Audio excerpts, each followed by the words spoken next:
योगी आदित्यनाथ आपको काहे पसंद है? आपको योगी जी का स्टाइल अच्छा लगता है? गुंडा फसाद ठीक किया हूँ। गुंडा फसाद को गुंडे फसाद की तरह ठीक करना चाहिए। गुंडा ही किया मार दो, बाद में देखा जाएगा। बता देना जी गाड़ी पलटा था कि क्या पलटा था।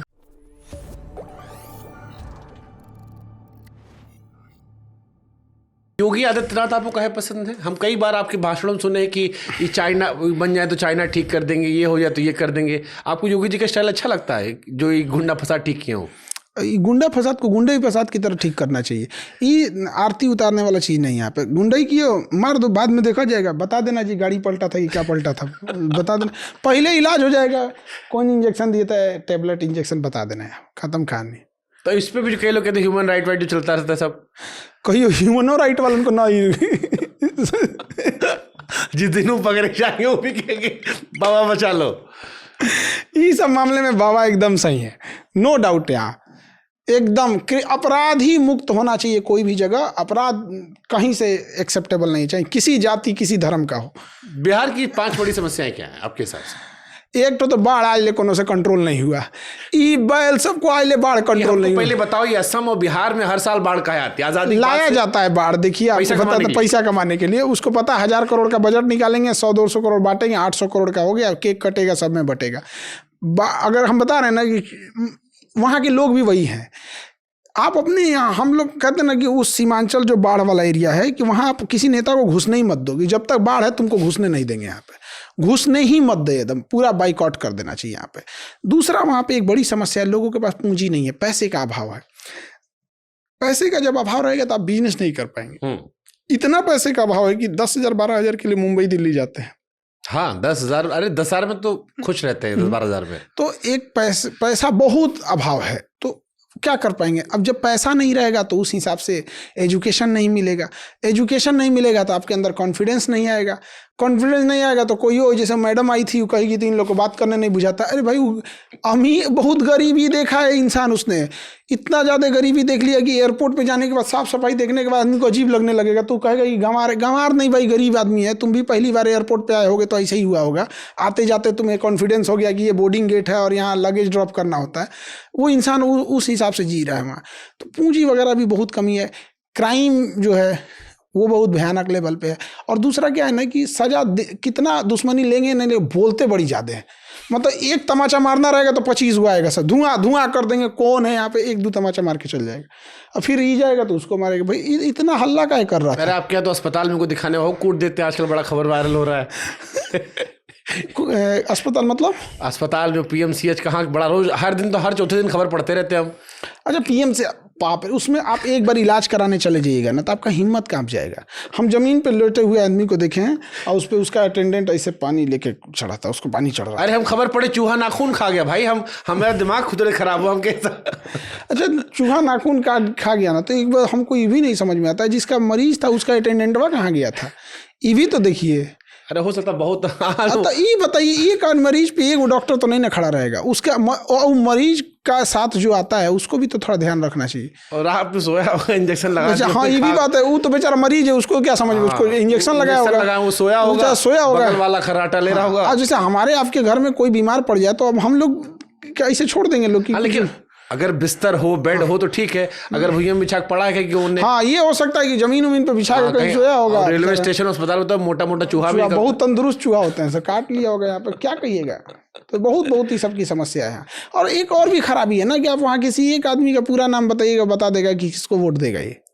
हाँ, तो जब आपको पता ही है कि आप किस ब्रांड का जूता खाएंगे तो फिक्स है आपको उसी ब्रांड का जूता हर साल खाना है आपको, और फिर आके गरियाना है कि ये ऐसे नहीं होता है, वैसे होता है। एक मूलभूत ये सब समस्याएं हैं बहुत ज़्यादा। अटल जी कहते थे कि माना कि अंधेरा घरना है बट दिया जलाना कहाँ मना है। कोई उम्मीद दिखती है आने वाले सालों में कि बिहार भी बेहतर होगा?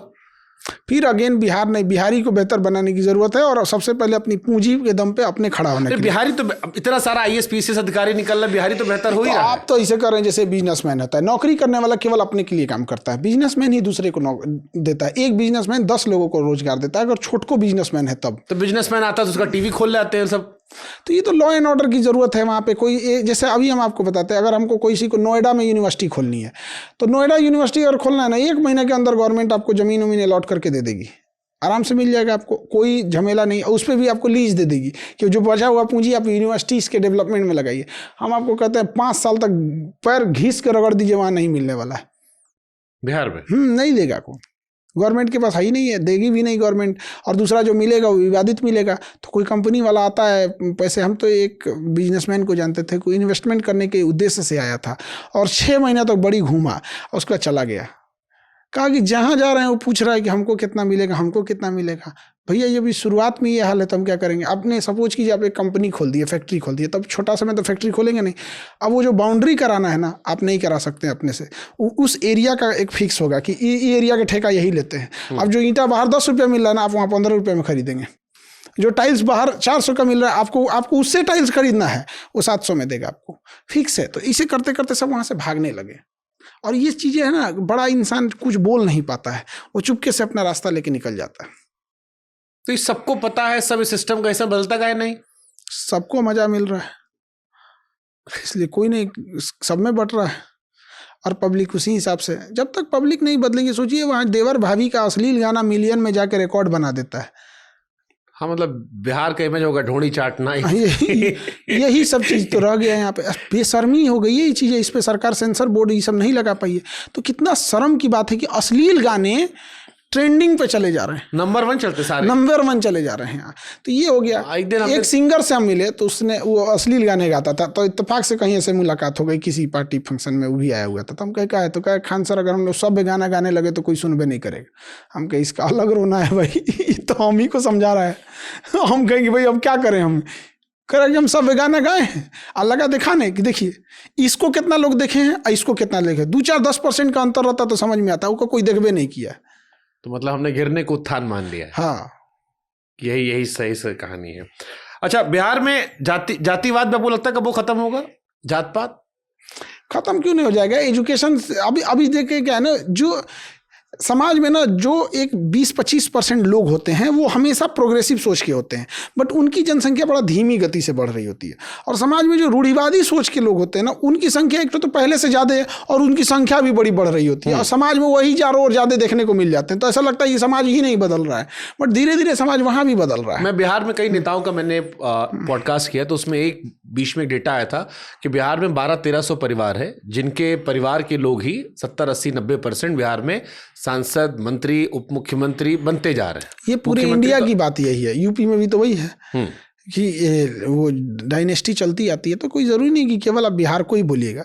यूपी में कोई भी बड़ा नेता देखिएगा, उसके या तो फादर नेता होंगे या तो उसका बेटा आ गया होगा। तो अगर सिस्टम चेंज करना है, जैसे आपने कहा ना कि टॉप पे जाओ, टॉप पे जाके नीचे बदलाव करो, तो पॉलिटिक्स में आना पड़ेगा या दूर रहकर भी हो सकता है? चीज़ें सही हो जाती हैं तो दूर से ही कर सकते हैं। अकाउंटेबिलिटी तय कर दीजिए। जैसे मान के चलिए आप राशन कार्ड बनवाने के लिए गए, तो उसका या तो 15 दिन के अंदर बनाओ या तो प्रॉपर रीजन दे के रिजेक्ट करो। बट यहाँ क्या है ना, ओपन है, वो 15 दिन का 15 साल लगा देगा। तो फिर उसके लिए उसको पैसा देना पड़ता है। आपका आधार कार्ड में नाम गलत हो गया, 10 दिन के अंदर उसको सही करो या तो प्रॉपर रीजन देके खत्म करो। आप प्रॉपर लिख के दो कि इस रीजन से नहीं कर पा रहे हैं, देगा यहाँ पे। तो आपने क्या किया ना, टाइमिंग नहीं रखा है, जिस वजह से अधिकारी का मन बढ़ा हुआ है। अच्छा तुमको जरूरत है, आप बताते हैं तुमको। अब हो गया वही काम यहाँ पे। जब उसको दिख रहा है कि इस इंसान को 10 दिन के अंदर काम है, लेकिन हम करेंगे ही नहीं। तो कुछ चीज़ें तो गवर्नमेंट इनिशिएट शुरुआत में ही सही कर सकती है, लेकिन ये करेगा कौन? मान के चलिए वो 10 दिन में नहीं किया, तो आप इसके लिए कोर्ट में जाएंगे। और सबसे ज़्यादा चीज़ें कहाँ अटकी हुई हैं? कोर्ट में। मोदी जी जब चुनाव नहीं जीते थे तो कहते थे मैं जजों की संख्या सुप्रीम कोर्ट में बढ़ाऊंगा। एक तो 80% समस्या उसी समय खत्म हो जाएगी। जितना लोकसभा में सांसद बैठते हैं ना, संसद भवन में जितना सांसद बैठते हैं, सुप्रीम कोर्ट में उतना ही जज बैठाइए। खाली बैठेगा लोग यहाँ पे। अरे भाई साहब, हमारे यहाँ कोई केस है, ले आओ इधर आओ। तुमको सुबह में भी बुलाया, तुम एक काम करो 3 बजे फिर आना। एक के दिन में 2 बार तारीख लगेगा। चलो इसी मैं कहता हूँ, देश में कानून व्यवस्था में 2 तरीके से है, एक आम लोगों के लिए, खास लोगों के लिए। कानून व्यवस्था किस पे चलता है? वकील पे। पैसा है, बढ़िया वकील है। पैसा नहीं है, बढ़िया वकील नहीं है। तो एग्जैक्ट वैसे ही जैसे सुनवाई कैसे होता है खट से? नहीं, वो उसके पास वो एक लेगेसी है, उसके पास उसकी पूरी टीम है, वर्क कर रही है, सब कुछ करे। बढ़िया पैसा वाले वकील लड़ते भी केस बहुत मजबूती से हैं। ऐसा नहीं हुआ। जैसे डॉक्टर में क्या है, आपके पास पैसा है, आप बढ़िया डॉक्टर देख लीजिए। और पैसा नहीं है तो नॉर्मल डॉक्टर से जाके दिखाइए। तो क्या फ़र्क थोड़ी, पढ़ा तो दोनों सेम है। उसके पास एक्सपीरियंस है, उस अपनी चीज़ों को रखने का तरीका है। ठीक है, अब पॉलिटिकल सेगमेंट में बात करते हैं। इंदिरा गांधी को आपने कहा कि बड़ी मजबूत प्रधानमंत्री रही, और अभी शायद आपने कहीं जिक्र भी किया था, वो होती तो मार मुर के पाकिस्तान को एकदम ठीक कर देती। आपको लगता है इंदिरा गांधी जी सबसे मजबूत प्रधानमंत्री रही भारत, आज़ाद भारत की? डिसीजन लेने में ज़्यादा नौटंकी नहीं करती थी, उन्हीं का डिसीजन है, उनको मतलब उनकी हत्या का कारण उन्हीं का डिसीजन पड़ा, क्योंकि जो इंटेलिजेंस थी उन्होंने हटा दिया था उन्हें, इन्होंने कहा कोई बात नहीं, ये तो उन्हीं का डिसीजन था। तो डिसीजन लेने में बहुत स्ट्रिक्ट थी मोदी जी। डिसीजन लेने में क्या है ना कि अगल बगल में 10-15 लोग हैं, जैसे ऑपरेशन सिंदूर चलेगा कि नहीं चलेगा, अब डोभाल साहब बताएंगे। डोभाल साहब बहुत अच्छे हैं, बट अब एज हो गया है, एक एज के बाद आदमी थोड़ा, सबका होता है, आज से हम लोग का भी जब एज होगा तो शायद इतना नहीं एक्टिव हो पाएंगे आदमी, तो ये थोड़ा सा उनमें है गड़बड़ी। इतना बढ़िया मौका मिला था, दो धागे बराबर करना चाहिए था ऑपरेशन सिंदूर में, मतलब इतना उम्मीद पाल के हम लोग रखे थे, ये तो बात है कि मतलब दिल पे लात रख दिए मोदी, कचर दिए एकदम, बहुत तकलीफ लगा, बहुत तकलीफ। पाकिस्तान में बोलता कि सीज फायर कर दीजिए, आप काहे सीज फायर कर दिए? हाँ, तो वो तो ढापा बोल के चल रहे हैं। पाकिस्तान ने यूएस से कहा, यूएस ने हमसे कहा, जो खबर आ रही थी। फिर आपकी सॉवरेनिटी कहाँ चली गई? संप्रभुता हम किसी की बर्दाश्त नहीं करते। मैंने ट्रम्प आप बोल देगा वो पेट्रोल पंप तो हो जाएगा, डोनाल्ड ट्रम्प, तो ये नहीं होना चाहिए ऐसा। पाकिस्तान पे आपने क्या बदलाव किया? आपको क्या लगता है ऑपरेशन सिंदूर के बाद आतंकवाद खत्म हो जाएगा? मतलब वो ये कह रहे हैं कि हमने उनके घर में, बाथरूम में, किचन में घुस कर बता दिया कि अब हमारे यहाँ आओगे तो हम तुमको घुस के फिर से तुम्हें ठोकेंगे। कौन वाला मिसाइल मारे हैं? जाके ढलैया तू रहा है खाली, मैंने घरों नहीं उड़ाया है, जिस चीज पे गिरा है ना उसका एगो कोनवा मारा है। तो किस लेवल का आप मिसाइल मारे हैं? मतलब आप पब्लिक को दिखाना चाहते थे कि हम हमला किया। आप पर्सनली खुश नहीं जिस तरह से कार्रवाई हुई, और स्ट्रांग होनी चाहिए थी? आप बताइए, ये मतलब ये दिखा कि हम इंडिया में लोगों को दिखाएंगे कि हमला किए हैं, और वहां कह देंगे कि भैया यही जवाब था, उतना बड़ा हमला नहीं था। मतलब आपका मिसाइल पूरी इंडिया को क्रॉस करके जाता है और पाकिस्तान के एयरबेस पे गिरता है। उस एयरबेस की पूरी बिल्डिंग नहीं तबाह होती है, उसका एक कोना तबाह होता है। पूरा एयरबेस उड़ना चाहिए यहाँ पे। हमला मतलब जिस तरह से रूस कर रहा है, हमला मतलब जिस तरह से इजराइल कर रहा है, तब ना जाके कोई अच्छा तब फुल फ्लेजेड वॉर होती है। अगर हम पूरा उड़ा देते, वो कह रहे हैं कि मैसेजिंग के लिए हमने किया, कि मैसेज दे दिया कि आतंकवादी मार दिए 100, देते रहिए मैसेज। मैं इसमें क्या मिला? आपको लगता है पाकिस्तान फिर हिमाकत करेगा? इससे कितना, देखिए पूरी दुनिया का ध्यान था कि इंडिया के ऊपर इन्वेस्टमेंट करने का, क्योंकि यूएस ने टैरिफ लगाया था चाइना पे। ये चीज चाइना की थी और हम लोग क्या किए? अब डोभाल साहब को कौन समझाएगा? ये ऑपरेशन जो पहलगाम हमला हुआ था, ये पाकिस्तान द्वारा कराया गया था। इसका मेन मास्टरमाइंड चाइना था। उसके ऊपर इतनी टैरिफ लग गई थी, पूरी दुनिया चाइना की बात कर रही थी। एप्पल शिफ्ट हो गया था इंडिया में, बड़ी बड़ी इन्वेस्टमेंट आ रहे थे। उसको चाइना को दिख गया कि भाई साहब ये पैसा, चाइना एक चीज़ जानता है, भाषणबाजी नहीं, उसको करना पैसा लगाओ। पैसा आ गया ना तो 20 गो दिमाग वाले को रख लेंगे।